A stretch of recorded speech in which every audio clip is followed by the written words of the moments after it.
오늘 설교 제목은 판단하는 시험과 시험을 참는 자의 축복이라는 주제입니다. 우리 잠깐 기도하겠습니다. 하나님, 저희가 당신을 찬양하며 당신을 노래하며 예배합니다. 저희를 창조하도록 지으신 주여, 저희와 교제하도록 저희를 지으신 주님이여, 저희가 주를 예배함으로 주를 알게 하소서.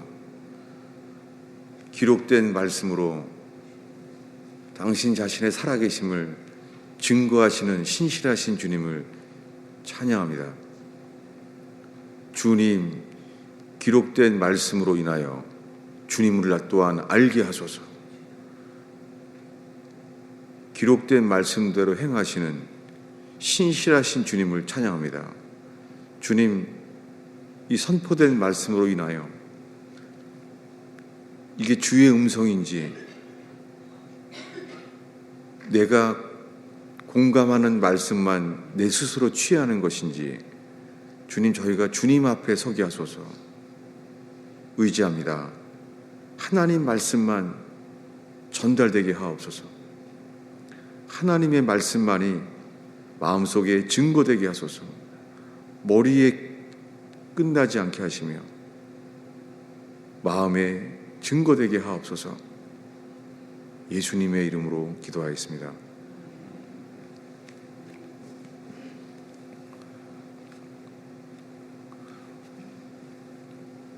오늘 갑자기 이 판단하는 시험, 이 시험에 대한 말씀을 하게 된 이유가 있습니다.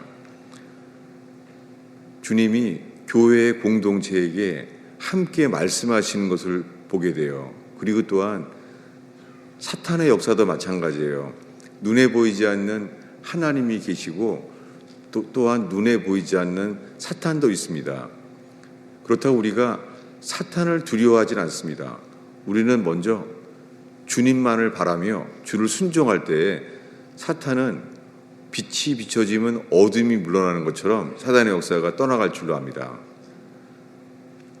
그런데 현재 교회의 여러 가지 일들 속에서요, 시험이 많이 있는 거예요. 저 자신도 교회적인 시험이 있고 가정에도 시험이 있어요. 여러분 어떻습니까? 이것은 주님이 교회에게 말씀을 하시고 있는 거예요. 그래서 나누는 거예요. 시험은 주님이 일반적으로 많이 있어요. 오죽하면은 주기도문에 주님이 이렇게 기도하라고 말씀하셨는데 일용할 양식을 주옵시고, 그 세상 사람들이 이건 다 해요. 근데요, 시험에 들게 하지 마옵시고, 이것이요, 하나님을 믿지 않는 사람들도 예수님이 그걸 기도하라고 한 것을 다 알아요. 다 알아요. 그만큼 인생에 시험이 많습니다. 시험과 시련이 많습니다. 오늘 우리가 함께 기도하는 것은 시험에 들지 않게 하옵소서. 그렇게 기도하게 되는 교회 되기를 바랍니다. 정말 시험이 많았어요. 이 설교로 인하여 이것이 우리의 기도가 되고, 이 기도로 인하여 이 시험이, 사단이 떠나가고 시험이 멈춰지게 되는 시간이 되기를 바라요. 이 사도 야고보가 편지했는데요, 야고보는 예수님의 친형제예요. 주님이 사도로 불렀습니다. 그가 이렇게 말합니다. 1장 2절에 시작하자마자, 형제들아, 너희가 여러 가지 시험을 당하거든 온전히 기쁘게 여기라. 여러분, 시험이 있습니다. 여러 가지 시험이요. 재정의 문제, 건강의 문제, 그리고 서로 말이 오해가 되고 상처받게 되고, 이런 여러 가지 시험이 있습니다. 그런데 그 여러 가지 시험을 당하거든 온전히 기쁘게 여기라는 거예요. 이것은 다윗의 증거이기도 합니다. 다윗은 어떤 큰 시험이 있었겠습니까? 사울왕이에요. 사울왕이 다윗을 시기하는 거예요. 다윗이 사울 왕을 시기하진 않았어요. 그런데 사울 왕은 다윗을 시기하고 죽이려고 하는 거예요. 이런 큰 시험이 어디 있습니까? 그런데 놀랍게 다윗은 기도해요. 그는 얼마나 많은 시험을 겪었냐면 기도를 시편이 150편이에요. 그의 대부분이 다윗이 쓴 거예요. 여러분, 놀랍게 그 시험을 통해서 있잖아요. 시험을 통해서 다윗은요, 점점 주님을 닮게 돼요. 그래서 하나님이 말해요. 다윗은 나와 마음이 똑같은 자야. 마음이 합한 자야. 이런 말을 들었어요. 주님은 시험할 때요, 상황을 바라보면 더 시험에 빠지죠. 시험은 늘 있습니다. 그런데요, 그 시험 속에 주님을 바라본다면 놀랍게요, 그 시험은 복으로 바뀌어요. 다윗과 함께 요셉이 그랬습니다. 요셉은 사울 왕이 다윗을 시기한 것처럼요, 11 형제가 요셉을 시기했잖아요. 그래서 시기하게 되면 나오는 게 살인이에요. 성경에 시기하는 말과 살인은 붙어 있어요. 그래서 11 형제가 시기하더니 결국은 죽이려고 해요. 그래서 동생을 인신매매단에 팔아버리죠. 이런 시험이 어디 있어요? 그는 애굽에 팔려갔습니다. 거기서 종살이를 해요. 하루아침에 인생이 바뀌었어요. 이런 시험이 어디 있습니까? 그런데 그 다음에는 보디발의 아내가 유혹해요. 유혹이란 단어도 시험이라는 거에 짝이에요. 시험, 유혹. 죄로 넘어지게 만드는 것이 유혹이었고 시험이었습니다. 근데 이것을 요셉은 이겼잖아요. 그런데 보디발의 아내의 거짓말로 인하여 또 시험에 들어요. 시련이죠. 왜냐하면 보디발이 잘못된 판단으로 그 아내의 거짓말을 받아들인 거예요. 이번에는 감옥에 갑니다. 이게 다 시험이잖아요. 놀랍게 이런 억울한 일 속에서요, 요셉은 변화받아요. 요셉은 주님과 함께하는 사람으로 준비돼요. 놀랍게요, 이 시험의 끝은 어떻게 됩니까? 오늘 읽은 말씀인데요, 야고보서 1장 12절입니다. 우리 한 목소리로 읽겠습니다. 읽습니다. 시험을 참는 자는 복이 있나니 이는 시련을 견디어낸 자가 주께서 자기를 사랑하는 자들에게 약속하신 생명의 면류관을 얻을 것이기 때문이라. 여러분, 시험을 참는 자는 복이 있어요. 가정에서건 교회에서건 그리고 일터에서건 여러분, 시험이 먼저 시험을 참을 수 있는 저와 여러분 되기를 축원합니다. 네, 일터에서도 시험이 있습니다. 가정에서도 있습니다. 건강의 시험도 있습니다. 법적인 시험도 있어요. 여러 가지가 있습니다. 놀랍게 그 시험 속에서요, 사탄은 우리가 주님을 신뢰하지 못하도록 만들어요. 사탄은 주님을 불순종하도록 만들어요. 여러분, 이 시험은 반드시 이기고 시험에 빠지지 않게 이 기도가 오늘 주 앞에 올려지기를 바라요. 그런데 예수님의 마음으로 변화된 다윗 왕은 하나님께서 인정하시기를 다윗은 내 마음에 합한 자야.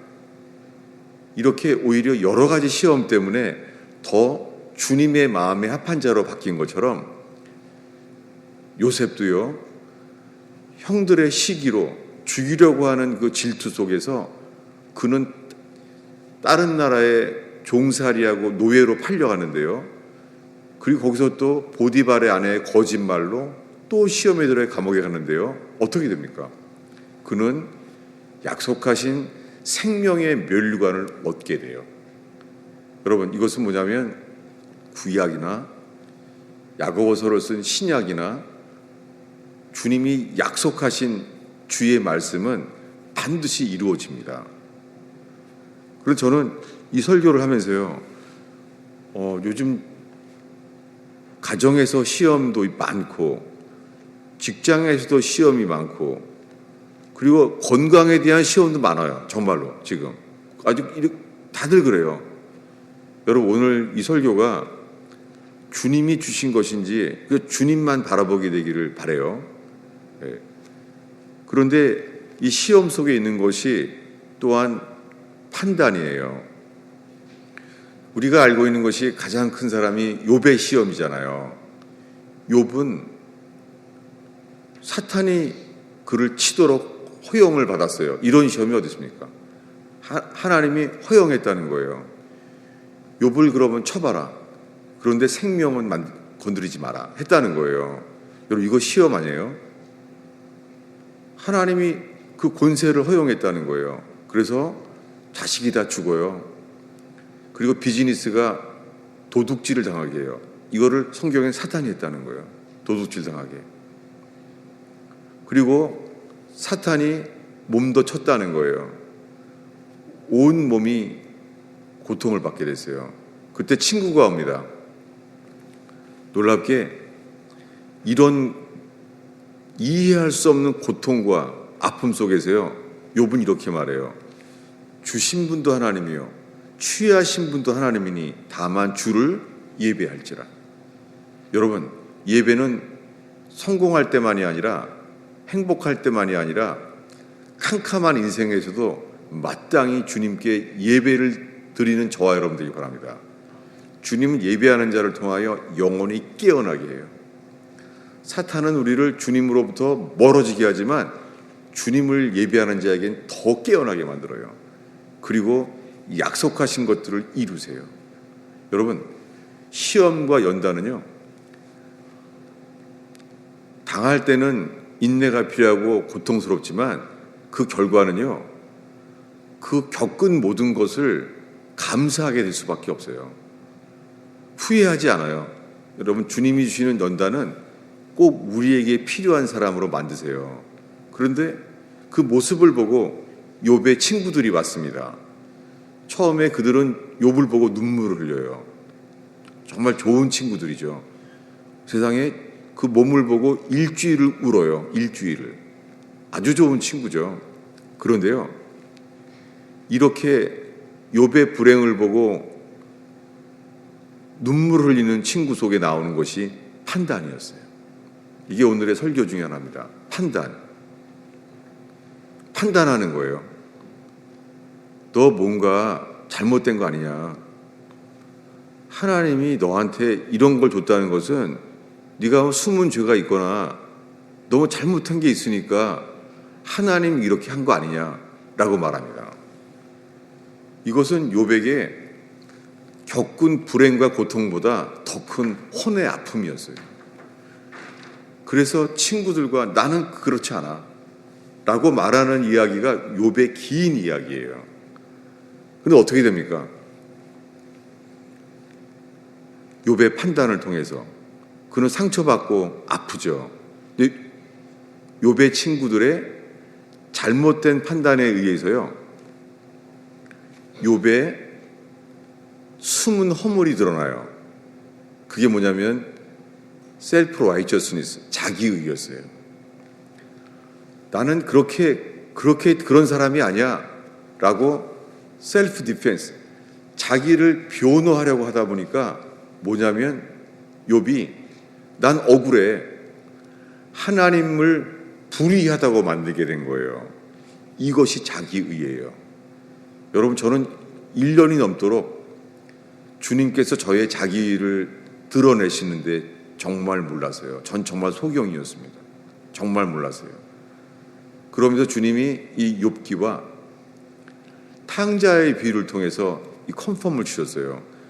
그 유명한 탕자의 비유를 잠깐 나누고자 합니다. 탕자의 비유는 그 동생이, 두 아들 중에 동생이 탕자예요. 프로디갈 선, 탕자예요.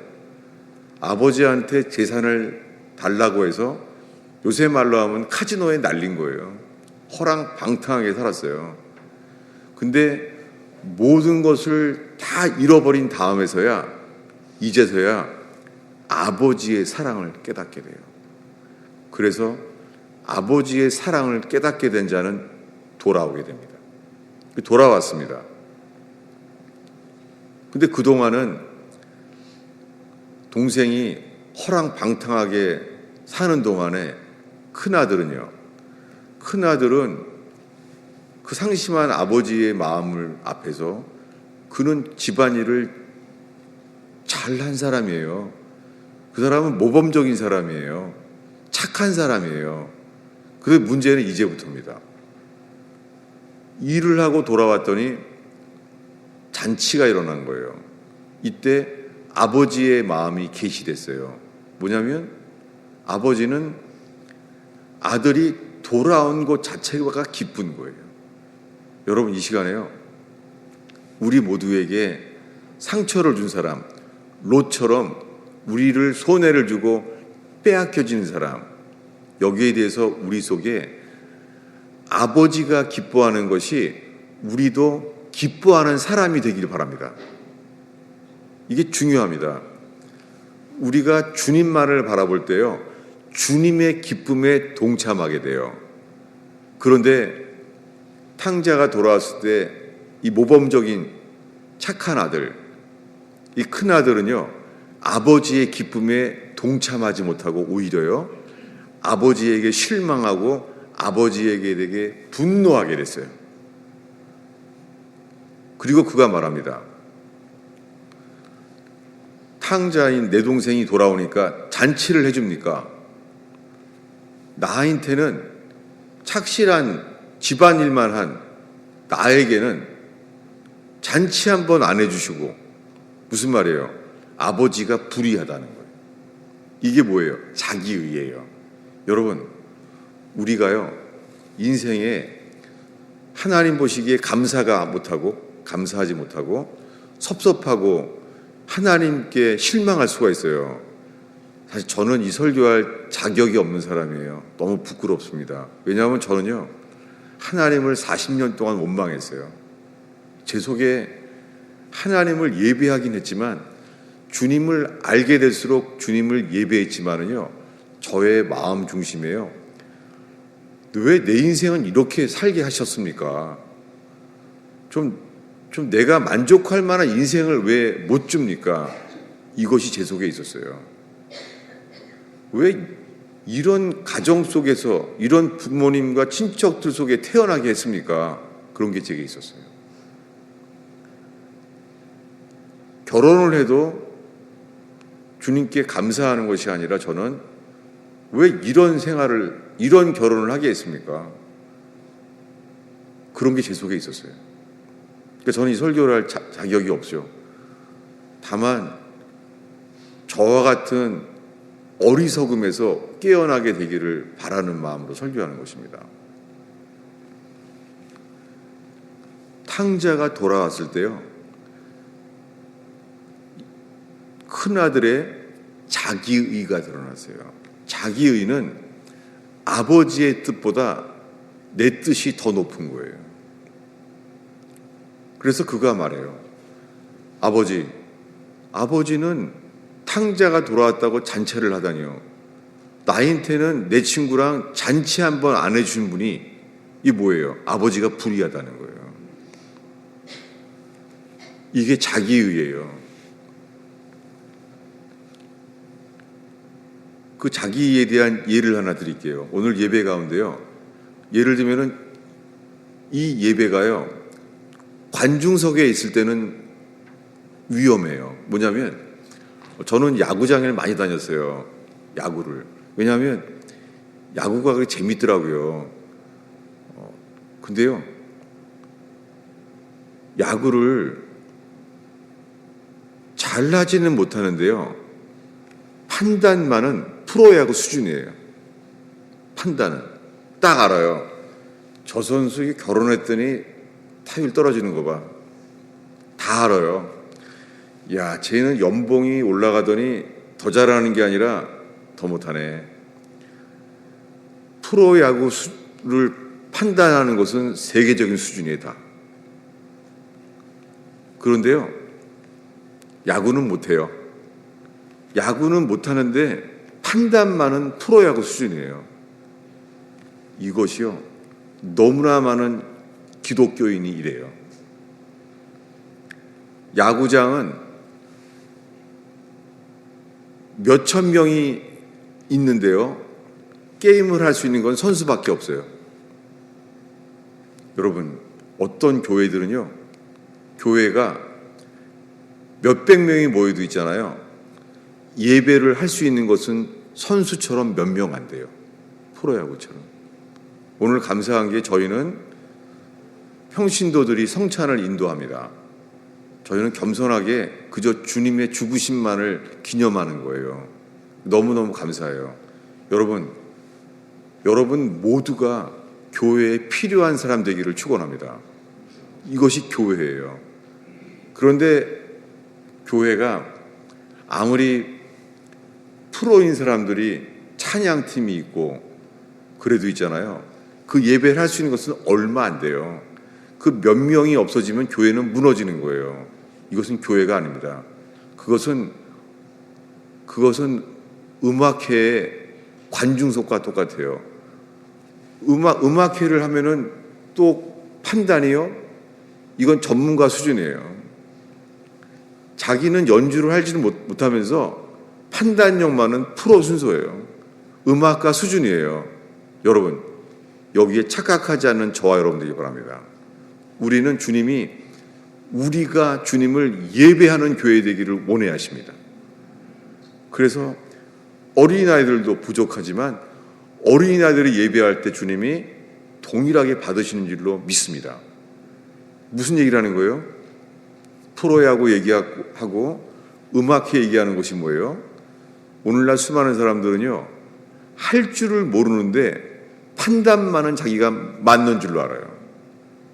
이게 속는 거예요. 사람들은 판단이 맞는 줄로 알아요. 주님은 이렇게 말해요. 우리들은 생각해요. 내 판단이 맞아 라고 말해요. 주님은 이렇게 말합니다. 그거 죽은 판단이야. 사람들이 말해요. 항상 내 판단이 맞아. 여러분, 사실은 거의가 다 틀려요. 자기 생각에만 맞는 줄로 알아요. 여러분, 우리 속에 수많은 생각이 있잖아요. 내 판단은 언제나 다 맞는 줄 알아요.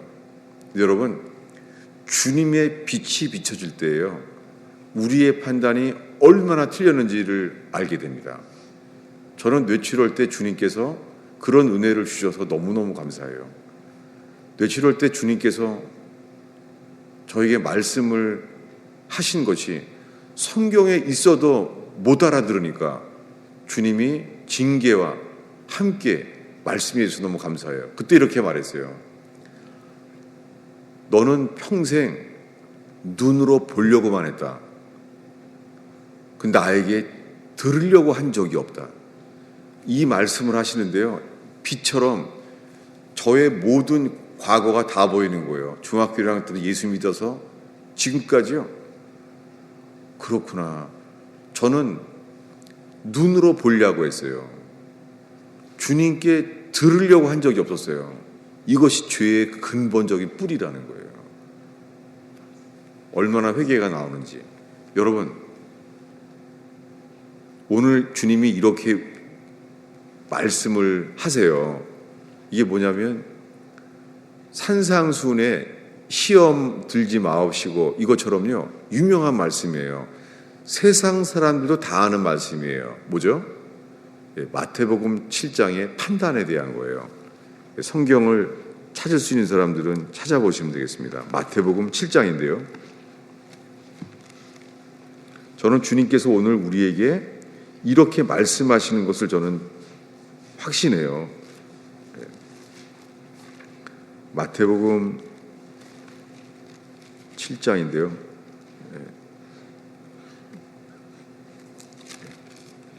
저는 뇌출혈로 찾는 것도 정말 굉장히 오래 걸려요. 이게 숫자도 그렇고요. 마태복음 7장 1절부터 3절까지 한 목소리로 읽겠습니다. 읽습니다. 비판을 받지 아니하려거든 비판하지 말라. 너희가 비판하는 그 비판으로 너희가 비판을 받을 것이요 너희가 헤아리는 그 헤아림으로 너희가 헤아림을 받을 것이니라. 어찌하여 형제의 눈 속에 있는 티를 보고 내 눈 속에 있는 들보를 깨닫지 못하느냐. 여러분, 착실한 큰아들은요 아버지를 비판했어요. 아버지를 판단해서 헤아렸어요. 여러분, 우리가 예배 가운데 예배 도중에도 있잖아요. 머릿속에서 나오는 것은 내가 받아야 될 하나님 말씀을 놓치는 이유가요, 판단하는 거예요. 혹시 여러분의 이 설교 시간이 목사를 판단하는 시간이 되지 않게 되기를 바라요. 주님만 바라볼 수 있는 시간 되길 바랍니다. 그래야지만 하나님의 말씀이 우리에게 심겨지게 하시는 거예요. 여러분, 제가 여러분에게 저랑 동일하게요, 저도 그래요. 지금 제가 만약에 설교하는 도중에 여러분의 반응을 보고 왜 우리 교인들은 아멘을 안 하는 거야? 은혜가 떨어졌구만. 기도가 시원치 않아. 내가 이렇게 하고 있다면요, 저는 여러분을 판단하는 동안에 제가 하나님의 말씀을 놓치는 사람이 될 거예요. 마찬가지라는 거예요. 설교하는 저나 여러분이나 마찬가지예요. 여러분, 어떻게 해요? 프로야구의 관유석처럼요, 판단만 하고 사는 거예요. 그 판단도 뭐예요? 그게 육적인 즐거움이에요. 판단함으로. 특히요, 나는 신앙생활을 오래 해왔기 때문에 나는 좀 알아. 이런 동안에요, 우리는 하나님 말씀을 놓칠 수 있습니다. 그래서 주님이 말합니다. 천국을 어린아이처럼 받들지 아니하면 하나님 나라에 들어갈 수 없다는 거예요. 여러분, 저는 여러분을 판단함으로 주님을 놓치지 않기를 기도하며, 여러분들은요, 목사를 판단함으로 하나님 말씀을 또한 놓치지 않는 저와 여러분 되기를 바랍니다.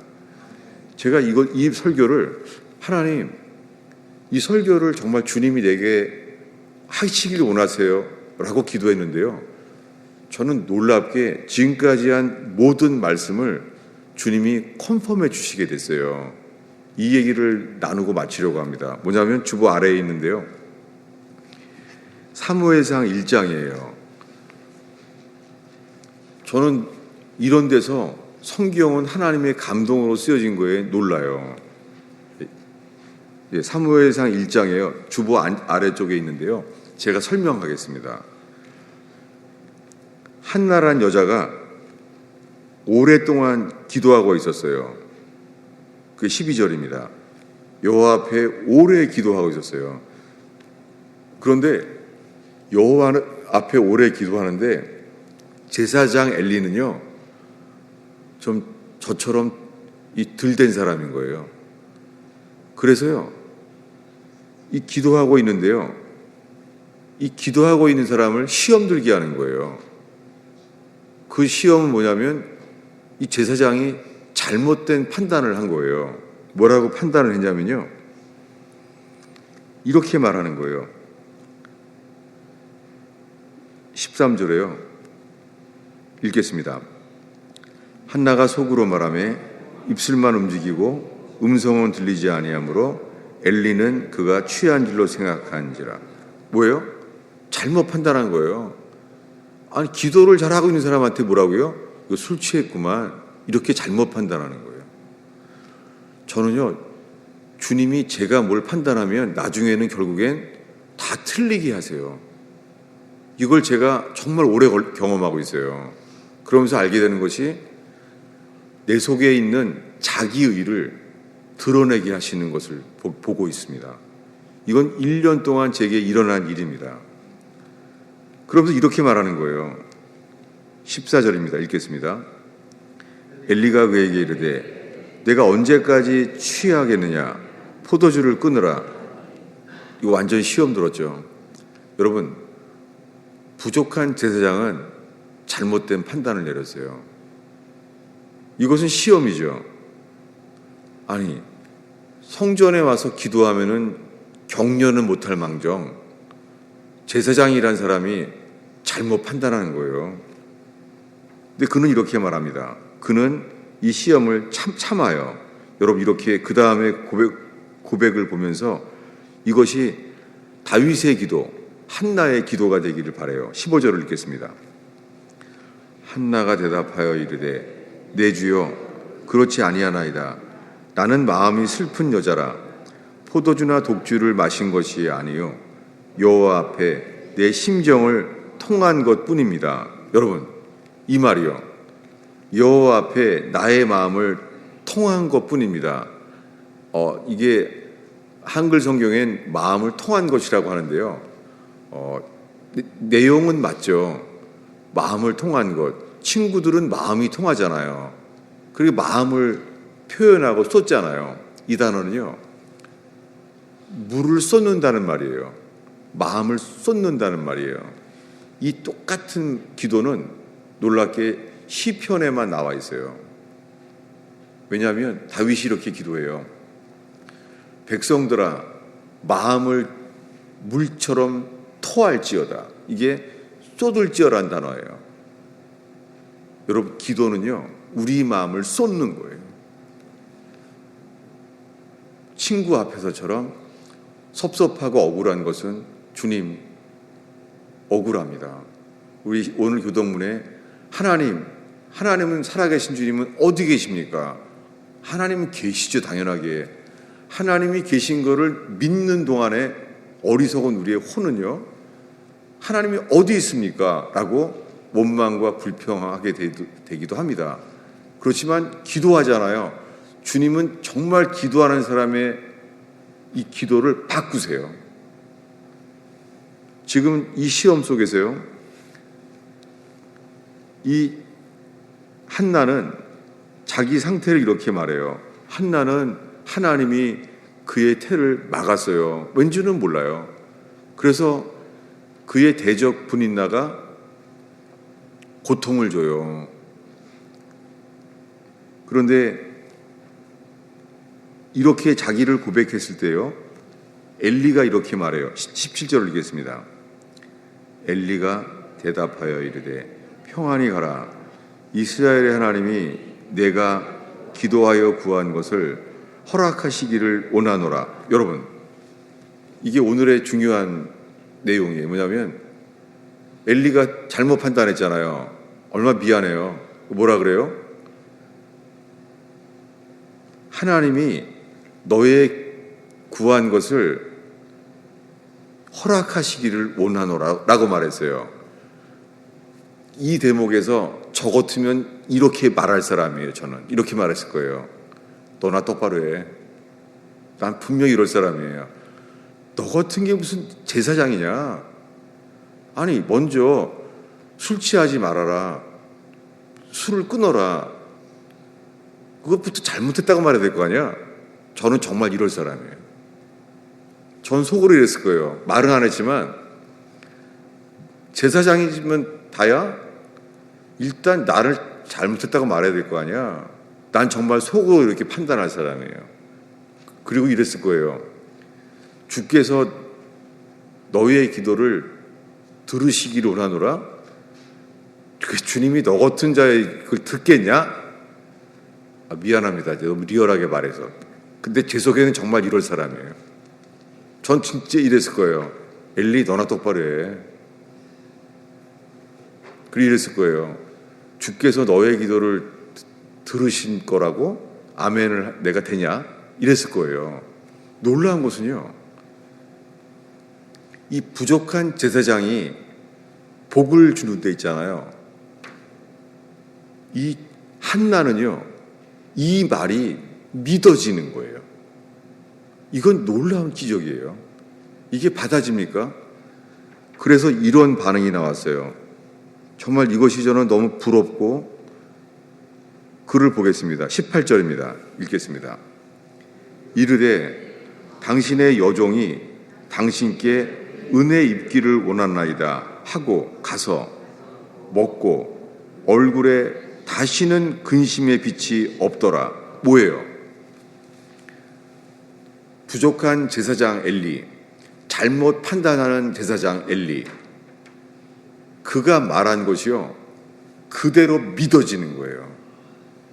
여러분, 그 다음에는 안 써놨는데요, 놀라운 일이 일어나요. 이 고통받았던, 고통으로 쌓여있는 이 한나의 기도 끝에요, 선지자 사무엘이 태어나요. 그가 보통 선지자입니까? 그의 아들 사무엘은요, 사사기 시대가 끝나고 시대를 바꿔놓은 사람이 태어나는 거예요. 이제서야 드러나는 거죠. 아, 왜 하나님이 나에게 이런 고통을 주셨는지, 왜 하나님이 나에게 자식을 주지 않고 이렇게 마음의 시험이 되게 했는지가 드러나는 거예요. 여러분, 축복에도 뜻이 있는데요, 고통에도 주의 뜻이 있어요. 그런데 왜 남들에겐 이런 고통과 절망이 있는지 우리들은 이해할 수 없기 때문에 섭섭하고 원망할 수 있잖아요. 그런데요, 한나처럼 전심으로 주님께 반응한다면, 다윗처럼 사울왕은 바뀌지 않고 나를 죽이려고 하는데 죽게 기도한다면 그 결말은 똑같아요. 다윗은 주님을 세상에서 가장 잘 아는 자가 돼요. 그리고 요셉은요, 그 연단 끝에 뭐가 돼요? 총리가 돼요. 다들요, 하나님은 시대를 바꿀 만한 일들에게 쓰임 받을 때요, 주님은요 그 시대를 감당할 만큼 기도를 많이 쌓게 하세요. 여러분, 제가 이 부족한 목사가 이런 큰 발언에 설교를 하기 때문에 되게 조심스러워요. 그런데 이것이 주님이 저의 전생에 내가 받을 수 없는, 내가 감사하기 어려웠던 절망과 고통 속에서 저에게 잉태한 말씀이에요. 여러분, 우리가 살고 있는 시대는 시대가 바뀔 때를 살고 있습니다. 한나 때처럼 시대가 바뀔 거예요. 주님은 그래서 해산의 기도를 하게 하세요. 그리고 지금은 안 보이지만 이 어두운 끝에는 주님이 새 일을 일으키시려고 자기의 영광을 위하여 그런 일들을 준비하고 있습니다. 우리 교회는 지금 베들레헴 마구간처럼 너무 부족하죠. 찬양팀도 없고 너무 부족하죠. 금요 찬양도 주님이 거두어 가셨나 봐요. 주님을 너무 찬양하고 싶은데 그것이 사람들을 위한 것이 아니라 정말 주님을 위한 찬양이 일어나서 자연스럽게 찬양이 회복되기를 바라는 마음으로 설교합니다. 주의 말씀을 할 때예요, 엘리의 허물이 안 보이는 거예요. 이 엘리 제사장은요, 성경 전체에서요 탑이에요. 탑 월스트, 제일 나쁜 제사장 중에 속한 사람이에요. 그러니까 시대를 정말 재수 없죠. 전생에서요 가장 못한 제사장을 만난 거예요. 근데 여러분, 그래도요 주님만 바라보고 주님께 합당한 신앙을 살아간다면요 화를 복으로 바꾸세요. 놀랍게요, 이 마음을, 심정을 통한다는 거예요. 마음을, 이 통한다는 단어가요, 제가 이거 히브리어를 자꾸 써서 미안해요. 이게 설명할 필요가 있습니다. 왜냐하면 이 단어가요, 심정을 쏟아붓는다는 단어가요, 우연하게 제가 이스라엘 떠나기 전에 그때 처음으로 예루살렘에 커피숍이 열렸는데요, 커피숍에 갔더니요 카푸치노 커피가 이게 딱 들어온 거예요. 히브리어로 헤페크 카페라고 그러는 거예요. 이 카푸치노가 왜 헤페크라고 부를까? 이 히브리어로 했더니 그게 뭐냐면 휘젓는다는 말이에요. 이게 뭐냐면 커피의 어원이 별걸 다 말해야 되네. 뭐냐면 누가 커피에다가 크림을 빠뜨린 거예요. 커피에다. 어떻게 하겠어요? 아, 커피 망쳤네. 커피를 버리려고 그랬는데 커피를 휘저어버렸어요. 그랬더니요, 이거는 75% 더 비싼 커피가 된 거예요. 카푸치노 커피가. 여러분, 혹시 여러분의 인생이요, 아, 내 인생은 망쳤다, 내 인생에는 기름 덩어리가 빠져 있어, 이렇지 않아요? 놀라워요. 주님은 아론의 쌍난 지팡이처럼요, 주님의 은혜로요, 홍해 바다를 가르시고 반석을 쳐서 물을 내시는 그 지팡이처럼요, 우리의 인생의 불행을요, 카푸치노 휘저어버려요. 스티어럽. 여러분, 불행한 인생, 고통을 집어넣은 고통 덩어리가 빠진 커피에다가요, 주님은요, 지팡이로 휘저어버려요. 놀랍게요, 상처 입은 엘리의 잘못된 판단으로 상처받은 그의 마음속에 있잖아요, 주님이 어떻게 해요? 화를 복으로 휘저어버렸어요. 이게 부활의 능력이에요. 여러분, 불행한 요셉의 인생을 주님은요, 약속으로 휘저어버렸어요. 마음이 온통한 여자, 그 불행한 여자의 기도 속에요, 주님이 어떻게 해요? 이 불행을 휘저어버렸어요. 여러분, 주님이 이렇게 하십니다. 제가 고백할 수 있습니다. 저의 절망과 만족할 수 없는 인생, 그 속에 주님이 부활의 지팡이로 주님이 휘저어버리면서 사명이 생명보다 더 중요한 인생을 알게 하셨습니다. 저 같은 부족한 죄인인 목사를 주님은 저의 삶을 휘저어버리시면서 이 시대에 필요한 말씀을 맡겨주시는 게 저는 너무너무 감사해요. 아무 자격은 없지만 주님이 맡기신 말씀을, 제 가슴에서 나온 이 말씀을, 주님이 이 아픈 제 가슴 속에 주신 말씀이 오늘 아픈 인생인 저희 교인들의 가슴 속에도 전달되기를 축원합니다. 기도하겠습니다. 예수님, 부족한 자가 설교했습니다. 주님, 정말 뇌출혈로 정신도 너무 힘들고, 정말 딱 제가 8살짜리입니다.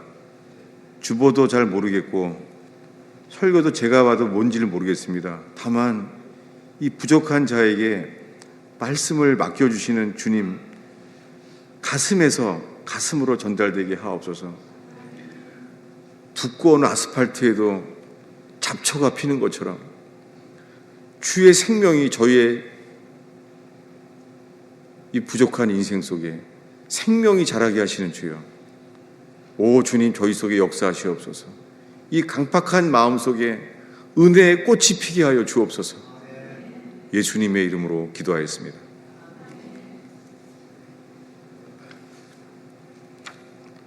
성찬 시간입니다.